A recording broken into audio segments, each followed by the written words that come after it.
Hi guys, ngayon ay magluluto naman tayo ng sinigang na baboy dahil maulan pa rin po at malamig ang panahon. Maglagay lang po tayo ng tubig, pork at sibuyas. Di na po ako naglagay ng kamatis kasi nakalimutan ko pong bumili. After nya, pwede na po natin siyang isalang sa kalan. Then pag kumukulo na po, pwede na po natin ilagay ang ating gabi para sabay na siya sa pagpapalambot ng ating pork. Naglagay din po ako dyan ng betchin. Later na yung asin para matansya natin kung gaano siya kaalat. Lagay na rin po natin ang ating sitaw.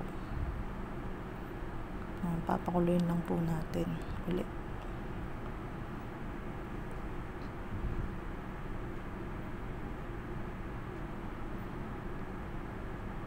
Then, lagay na rin po natin ang ating kangkong.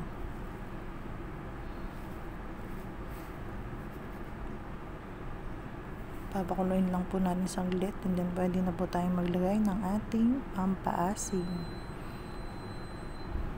Yan.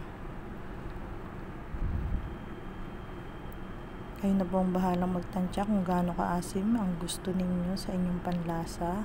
Halu-haluin lang po natin. And then maglagay na rin po ako dyan ng asin. And then konting kulo na lang po. Tikman muna natin kung okay na yung lasa.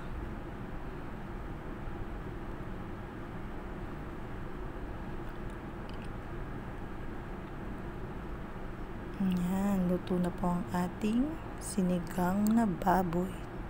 Thank you for watching. Follow me for more. God bless po.